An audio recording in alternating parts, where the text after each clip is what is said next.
friends of Faith Before Fitness. So I'm starting to notice a trend with my channel. It seems that I get the most viewers from line dancers. So I think that I am going to transition this channel more towards line dancing, but that doesn't mean I'm only going to focus on line dancing, because I am a certified personal trainer with the National Academy of Sports Medicine.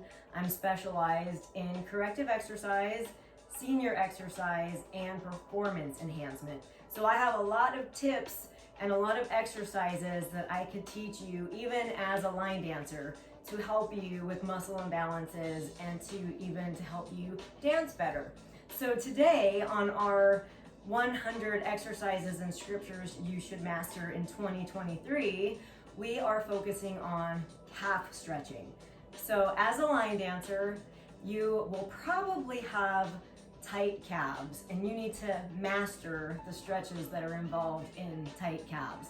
And here's another verse that I think everybody should master. It's James 1:2-3. It says, "Consider it all joy, my brothers, when you meet trials of various kinds, for you know that the testing of your faith produces steadfastness." So let me make sure I said it right.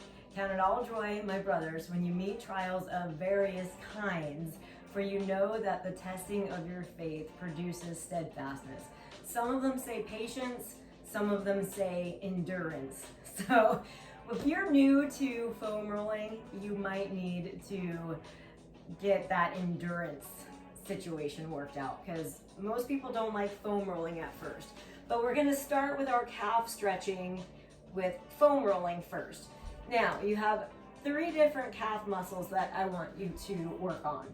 So the first one is going to be the calf muscle that goes from your heel to this part here, just that lower part.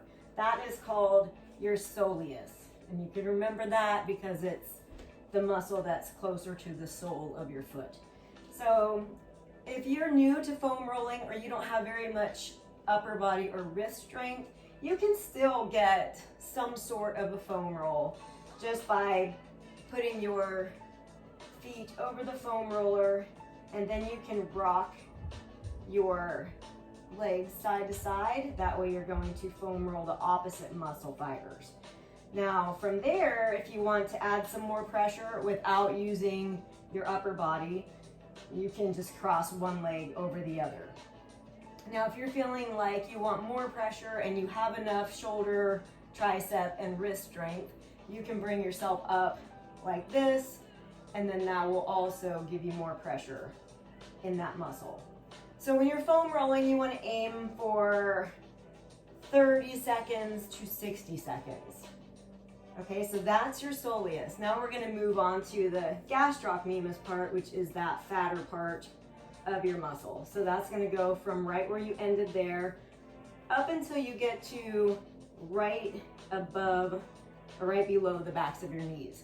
So you don't ever want to foam roll the backs of your knees.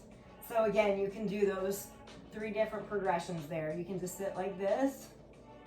You can cross one leg over the other. And right now I'm already getting some good pressure there without even lifting myself up. And then if you want more pressure in that muscle, then you're going to bring yourself up. Now there are some contraindications for foam rolling. So not everybody should foam roll, and it depends on your level of osteoporosis. Sometimes foam rolling can fracture your muscles depending on your level. So always ask your doctor first. If you're going through any kind of cancer treatment, you don't want to foam roll and push those treatments through your body too quickly. So that would be a contraindication. You don't want to foam roll on varicose veins. Spider veins are okay. Varicose veins, you wouldn't want to foam roll over those. If you have any kind of PAD, peripheral arterial disease, or any kind of blood clot disorder, you don't want to foam roll. Advanced stages of diabetes, that would be another thing to talk to your doctor, because I'm not a doctor, so I don't know where that level of, it's okay if you have this level of diabetes to foam roll, but this level is not okay. So this is always stuff to talk to your doctor about. If you have like open wounds of psoriasis or eczema, you might not want to foam roll on there because that could just cause things to spread. And if you have any other condition that you're not quite sure if it's okay to foam roll, then you should always ask your doctor first. All right, so those are those two muscles for your calves. Now our perennial muscles are going down the sides of our calves. Most people forget about this muscle here. So this one, you're going to bring yourself into a side plank. And anytime you're in a side plank, you want to have your elbow directly underneath your shoulders to support your shoulder. And if you're new to foam rolling and you're new to side plank, you might want to support yourself by bringing your top leg over here. And then you can just kind of roll and bring yourself through that muscle all the way from your ankle to your kneecap. And then you can do different, just like you can do different levels of plank, of side plank, you can do different levels of foam rolling. So this would be your first. Your second would be to apply some extra pressure with your top leg. The second level would be to raise up your hips. And you want to navigate through the muscle. You want to roll all the way through that muscle until you find the spot that is the spot that needs the most work. So you'll stay at that spot, and that is where you'll find out which level of foam roll you want, whether you want to be here, whether you want to be here, whether you want to lift your hips. And then the final one, well, you can lift your arm. And then the final one would be to take it into a star pose, and that will apply the most pressure, but then you're also getting all the same work you would in a side plank, and you're working your arms and your shoulders. So foam rolling is a full body workout. It's not just a little bit of stretching. You will work out your entire body when you foam roll. So we're going to get onto this side now. Take it through those perennials from level 1. So you can roll your way through, but every time you're rolling through, make sure you're bringing your elbow under your shoulder the whole time.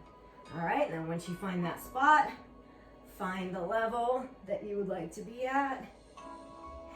Eventually, you'll be here. I mean, foam rolling is not comfortable, so it is a discomfort, but you don't want to be like in excruciating pain, but it is rather uncomfortable. Okay? But the more you do it, the more your body will get used to it, and you'll be able to do more and more pressure as you saw me progress too. So that's your foam rolling. So once you're done foam rolling, you can do some static stretching for your calves. So we're going to stand up for this, and I'm going to go against the wall. So on this, you're going to get your heel down back here. You want to look straight between your hands, so you don't want to look down like this. You want to keep your spine neutral. Right now, we're stretching our gastrocnemius. So right now, we are in this stretch right here. Okay, so we're going to hold this one for 30 seconds.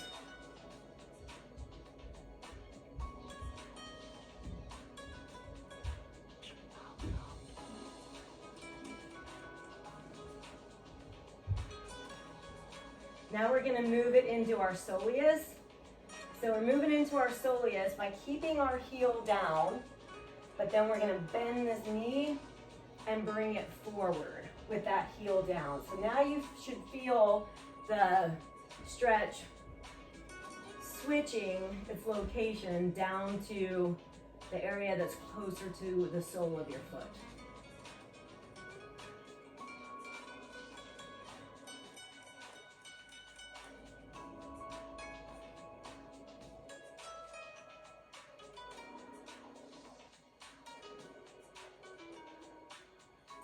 All right, we're going to switch sides, working on that gastrocnemius.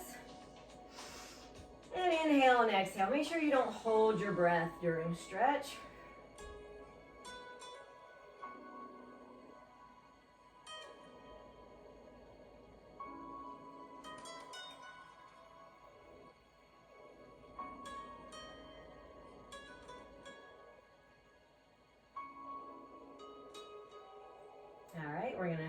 Bring that knee forward, keeping that heel down, getting into that soleus now.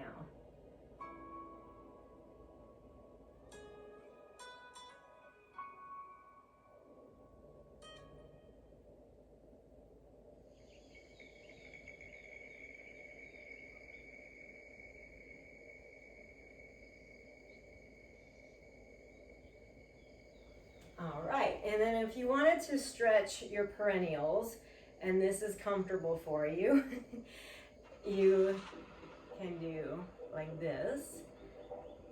It seems like something that you shouldn't be doing, but I learned it from a physical therapist, so I'm hoping it's okay to do. If you don't feel like it's right for you to do, ask your doctor first.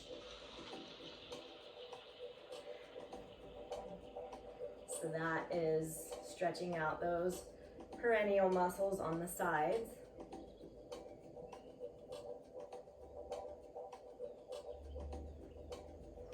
Okay.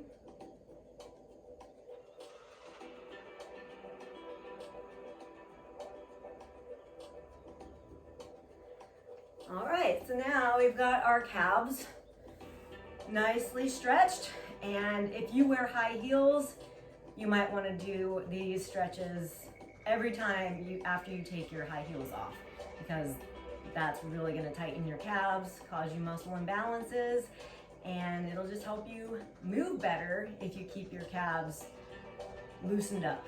So I will see you tomorrow or the next day for another tip